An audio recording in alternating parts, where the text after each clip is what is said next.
Um, I mean, it's an exciting time that we're actually experiencing right now. I would say from farm to plate, we've seen this, enlightenment, if you will, related to technologies. I firmly believe that on both ends of the food continuum, technologies have actually been adopted a long time ago. If you talk to farmers, AI, precision agriculture aren't necessarily new things. For consumers, same thing. I mean, AI has been in our lives for a very long time. When you think about it, Google, Waze, I mean, we've been using AI for a very long time without really calling it that way. But I think that ChatGPT, which was released back in November 2022, kind of democratized AI in a way, because it made AI feel real. All of a sudden, people actually had access to something that was free and were able to utilize AI. And so I remember, I think I was giving a talk a month after ChatGPT's release, and I was asking to the audience, so how many of you are using ChatGPT? And nobody raised their hands. And then I asked, how many of you don't want to admit that you're using ChatGPT? And everyone raised their hands. And there was some awkwardness related to AI and ChatGPT. Is it real? Is it ethical? Is it like a free assistant that we just got? I mean, now, a year and a half later, I think we're starting to not only become more comfortable with AI, but I think that businesses are really seeing the potential. How to use AI, how it can actually benefit your business overall. But there are some shortfalls. I mean, there are some major blind spots related to AI. So I'm a researcher, I'm an academic, but at the lab, we've been using AI for 15 years. So the lab, the Agri-Food Analytics Lab, is a partnership between the Faculty of Management, the Faculty of Agriculture, and Computer Science. Okay? I'm not a computer scientist myself, but we hire computer scientists in our lab.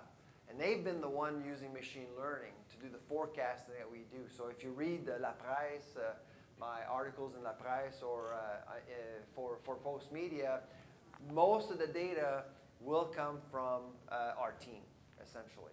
So we use a lot of AI. I've drank the Kool-Aid a long time ago. I believe in it. But there's also some issues with AI. And a lot of them haven't been mentioned in the media a whole lot.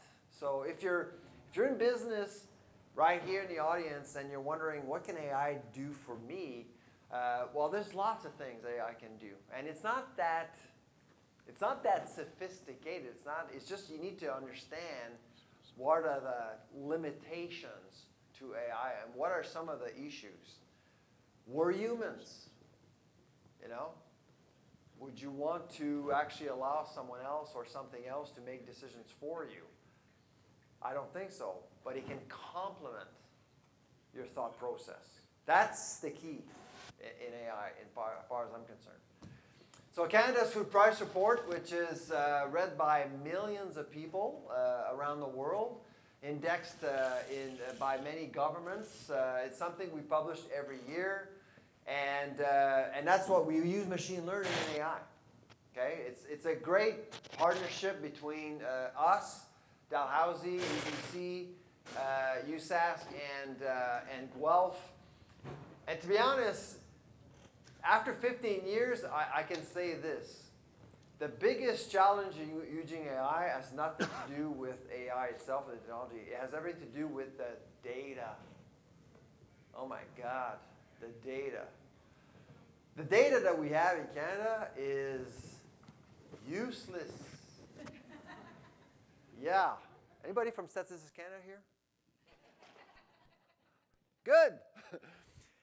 It's really, as a business, I mean, I mentor startups.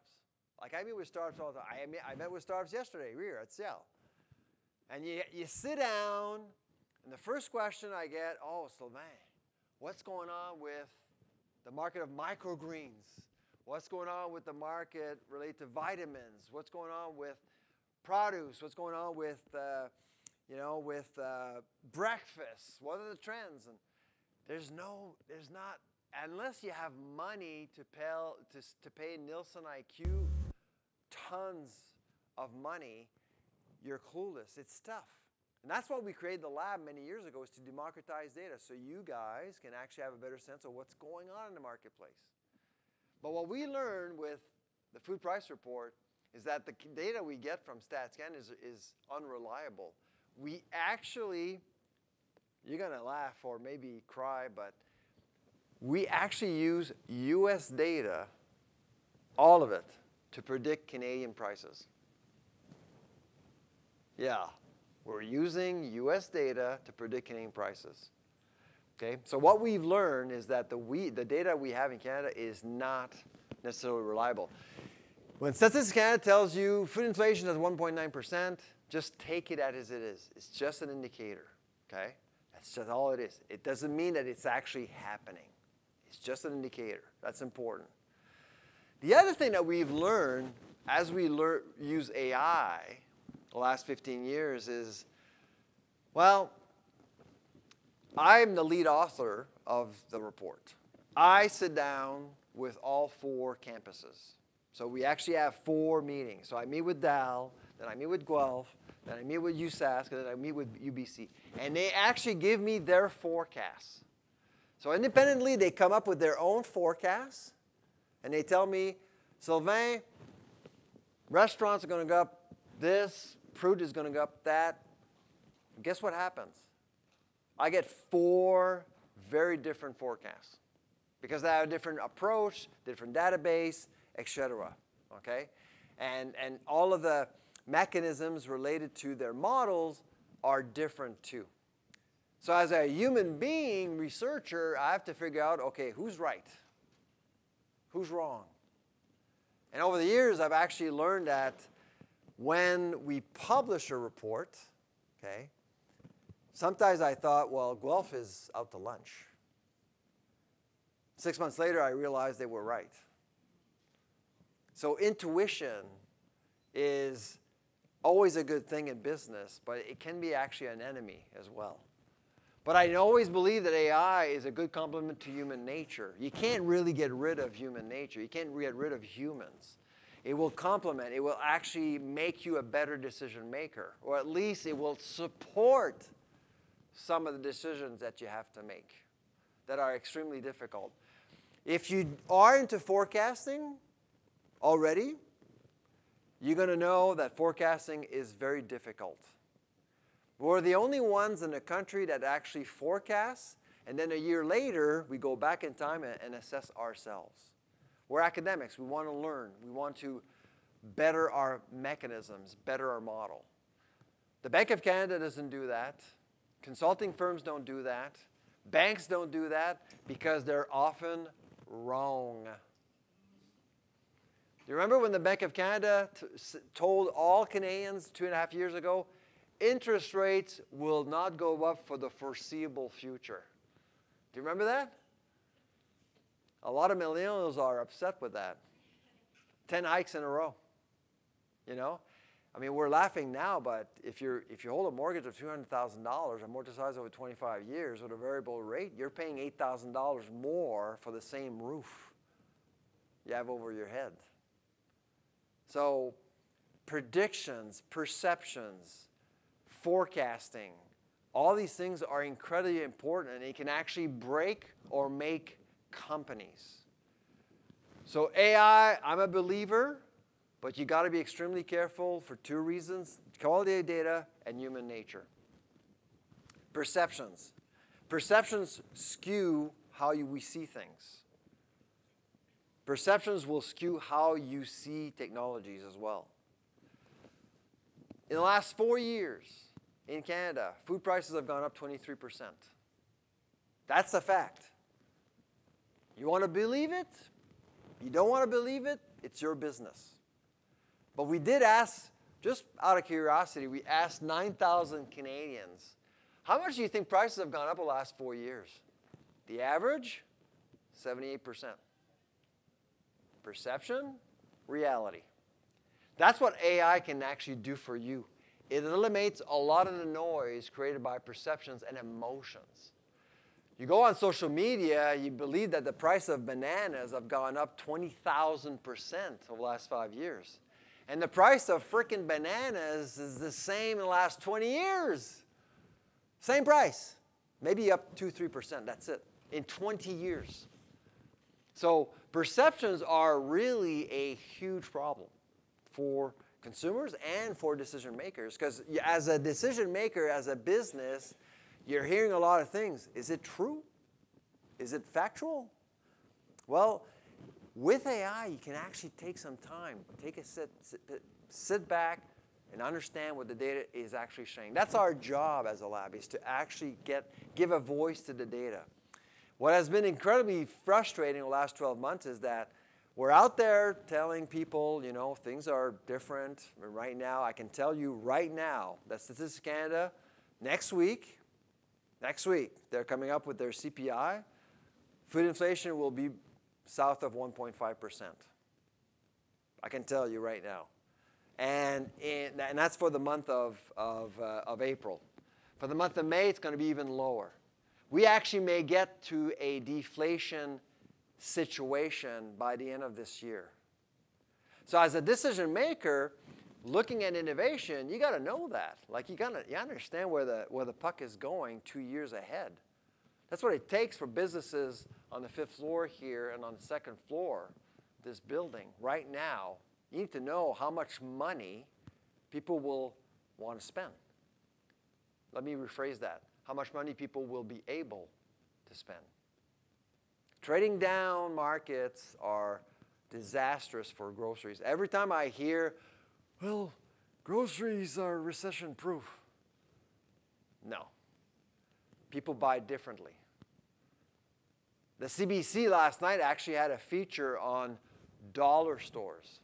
People are going to the dollar store to buy food. Why? Because they can't afford to buy food out of the grocery store. People are trading down. It's really incredible. Case on point. The black line you see there is the amount of money we should all be spending to support a healthy food basket. $339 a month per person. That's how much you should be spending if you actually spend the money it requires to support a healthy food basket. The green line is exactly how much people are spending now. So as of July 2021, the picture is incredibly different. This is alarming stuff, to be honest. When I saw that, when my team came up with this graph, I said, oh my God, we're going to pay in healthcare costs in 10 years from now. Because when you're trading down, I'm not saying that people are buying less food, they are spending less on food. And then they're spending less on food, it means, well, okay, what's going to happen to our health? How it's going to happen to ultra-processed food? So you may actually think, well, center of the store stuff is great, more traffic, people want to save, awesome. But at the end of the day, it's not going to last. The good news is that that gap, which is tremendously big, has started to narrow again. So the worst is behind us. So as a food manufacturer, as an innovator, you got to think, okay, where are we going with this? Are we going to go back to the black line? I think we will. The question is when. We don't know when. We think it's in at least a couple of years, if not longer. That's the kind of data you need to look at when you're looking at the market. If you're not clear with where consumers are going or heading, it becomes more difficult to make some decisions. I talked to you about Statistics Canada. I talked to you about the accuracy of data. This is one example of many that we've generated. And this was actually published in La Presse, I think it was 3 weeks ago. And so we have access to a lot of data as a lab. We're really fortunate, and we have some great partners. And every now and then we go back to the data that is being published by Statistics Canada, and we actually compare that data with ours. And the discrepancies are pretty amazing. I mean, it's pretty tough. You're going to hear later from Sean about a tremendous company, Good Leaf, and they're into microgreens, and they're looking at data in microgreens. There's very little. And I spoke to the team there in Guelph, and it's quite frustrating, to be honest. But when you actually see data, as an entrepreneur, as a business, you have to understand that there are severe limitations to what you are looking at. Okay? Even if it's a publicly recognized, authentic source, it's very important to be doubtful. Because when you start using AI and you use this, it's garbage in, garbage out. So you got to be careful. Lots of differences. And we have, I didn't want to dwell on this this morning, but the point I'm trying to make here is that doubt the data all the time. Okay? Every day you'll hear about surveys, and they'll give you a margin of error. Okay? The margin of error sometimes is the survey. Okay? So be extremely careful with how you interpret different results.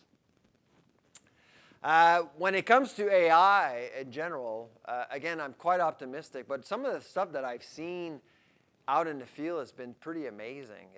So I did live in Saskatchewan for 7 years, and I was actually there just 2 weeks ago again, and some of the stuff going on there is just amazing. I mean, these companies, farmers are really investing, and they're becoming more efficient. And it's all about forecasting. I mean, what's the one thing you would want to predict, many months ahead as a farmer? It's the weather. And because of climate change, it's becoming increasingly difficult to predict the weather. But with AI, they're able to. And some people think, well, you got this lot here, you got this lot there. It's in the same area, so we'll deal with the same weather. That's not how it works. Talk to any farmer with, 10,000 acres. Like within 10,000 acres, you can actually have 4 or 5 different weather patterns. So if you really want to be good at it, if you want to increase your yields as much as possible, you got to be precise. And to be precise, you need data. Soil testing, and so on and so forth. And all the applications you actually use, you got to be precise. The last thing farmers want to do is to waste money on fertilizers and any inputs they have to spend. That's the last thing farmers want to do. It just doesn't make their farms efficient. So they have to really look into making their field efficient as much as possible. But the big weakest link right now, I think, in an entire food industry, I believe, is food processing. And I visited many food processors, and let me tell you, some places you're back in the 50s. Like, yeah, it's really scary. And that's where I think there's going to be a lot of catching up. If you're a new entrepreneur, you're looking at the possibilities, that's certainly one area where I think we need to invest in more, and we need to become more precise. There's been a few, I won't name any companies, but there's been a few food recalls in the last few days. And I can tell you right away, some of these food recalls could have been, well, all food recalls can be avoided, but some food recalls are really due to the fact that there was a lack of planning with suppliers, no adaptability, no proper strategic sourcing, and so on and so forth. Get your spices in Sri Lanka, but understand the risks as much as possible. And that's really what's missing right now. But there is this squeeze in the marketplace for them. So I totally understand where they're coming from. Sustainability. I mean, I think sustainability has been the buzzword for the last decade or so. That's not going to go away. We're probably going to be calling it something else. Actually, the something else we're going to call it. If you go to Europe, by the way, they don't necessarily use the word sustainability. They use it because Americans use sustainability. the words that they use to explain sustainability is business. It's business. I mean, we need to, efficiency equals more sustainable. That's basically economic sustainability, environmental sustainability, social sustainability. You really have to focus, and I think all agribusinesses actually understand that. So it doesn't matter what is said about the carbon market. I actually think that the carbon market will provide new opportunities to the marketplace, to businesses. Carbon pricing is essential because you're going to start really pricing food products appropriately and create a level playing field. Like from a policy perspective, it's a mess. I get it. It's a mess. You know, Canada wants to do this, the US wants to do that. There's Asia and there's China, and there's a carbon tax here, no carbon tax there. It's a mess. But the fundamental principle of a carbon market is essential for innovation, as far as I'm concerned. You may disagree, but that's essential. And of course, we all know that data is pretty weak. You know, have carbon emissions gone up in Canada or not? Nobody really knows for sure. Like, how do you actually know that human activity has actually either increased or decreased carbon emissions in Canada? How do you really know when there are volcano eruptions all over the place? And that could actually, I mean, the atmosphere doesn't have borders. Breaking news. You know? I'm going to go to Canada today.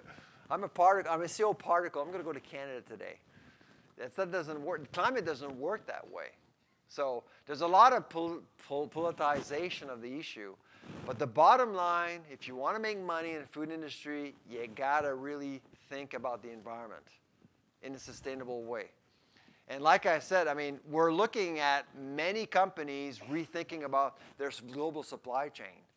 We're hearing a lot about nearshoring or onshoring.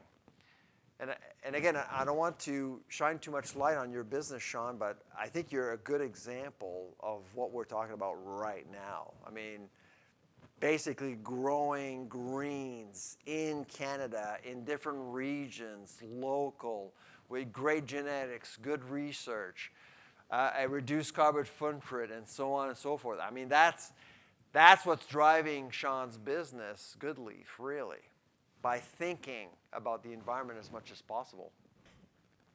Supply chain enhancement, of course, very, very important, traceability. Dynamic pricing, you've heard about that. I'm running out of time, so I'm just going to go through a few slides. This is a guy that really screwed things up. Man. And this is why, like sometimes as a researcher, I'm always wondering, are people ready for AI or not? And his screw up really told me one thing. I don't know how you interpret what Wendy's. So Wendy's, a couple of months ago, by the way, said, we're going to start using dynamic pricing in some restaurants in the US starting in 2025. And the first expression I heard was surge pricing. Oh, Wendy's is going to charge more for their hamburgers when there's a lineup at lunch, right? Well, yeah, there's a lineup. But what wasn't said is that at 3 o'clock in the afternoon, your hamburger can be half price because there's nobody around. Dynamic pricing creates a dynamic marketplace, you know? How do actually, the more you do that, the more you're able to control or seek that perfect equilibrium, if you can, between supply and demand. It's perfect, okay? That's the education that's missing right now. A lot of people are making a lot of assumptions around different tools, but I think dynamic pricing is key. We had the pleasure to actually work with Skip, the company Skip. They came to us with this concept. I'm going to finish on this. They said, we want to create an inflation cookbook. I should have thought of that. That was a great idea. So we actually work with them. So if you go on your phone right now, okay, you can actually use the app Inflation Cookbook, designed by Skip and us. And within a couple of seconds, you'll know, your app will tell you what ingredients are cheaper and more expensive this week in your neighborhood. In your neighborhood, where you are, okay? 2, you press the button, it will give you 7 recipes using the cheapest ingredients in your neighborhood this week in real time. So imagine if you're a pork producer, if you're Olimel, if you're Lassonde, how do you get in there?